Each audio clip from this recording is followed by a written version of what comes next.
We understand this is a lot to keep up with, so ABC 15's Simon Williams is working for you in the studio tonight, breaking down the invasion and its effect on the U.S. That's exactly right. If you feel a little lost, don't feel bad, because people go through several years of school for a degree in this sort of thing.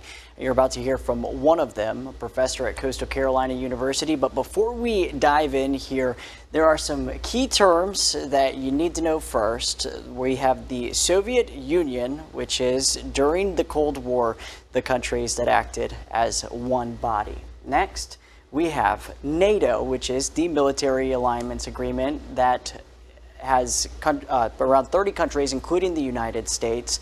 And finally, sanctions, which is taking away financial or trade resources. I want to urge Americans to start learning the geography of Eastern Europe. The first step, Coastal Carolina professor Dr. Joseph Fitsanakis says you need to understand Russia's invasion and its effect on the U.S.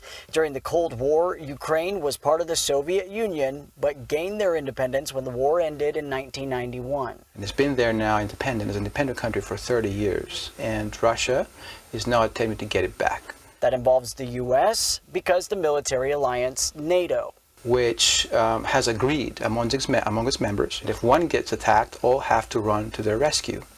Now, Ukraine is not a member of NATO, but it borders 4 NATO countries, including Poland, Hungary, Slovakia, etc., many of which, or most of which, used to be parts of the sort of Eastern Bloc, the Soviet-dominated bloc back in the Cold War. If they continue, America is going to have to get involved in the war. There isn't a single person in Moscow or Washington that wants to see a war between the superpowers, because the superpowers may end up using nuclear weapons. So that would be catastrophic for the future of humanity, not just those 2 countries. So instead of fighting, the prevention measure is to apply pressure through money. The United States is first trying to push Russia back, basically leading the world in crippling sanctions, economic sanctions. So America, I think, is going to try to cripple it economically and put pressure on the Russian people to put pressure on their government to stop the war. The only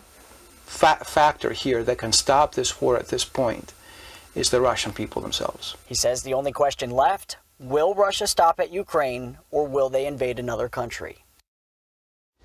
He also shared 5 key cultural situations that play some sort of role in this invasion, and his best guess on why now. I put those in this story on WPDE.com. It is the top story on our website right now. All right, thank you, Simon. And he says the next 72 hours will really determine the fate of this war. And if Russia attacks Ukraine's capital city, Kyiv, it would be the first urban warfare since World War II. He says about 50 million people live there. And while the casualties would be astronomical, he says the number of refugees would destabilize Eastern Europe.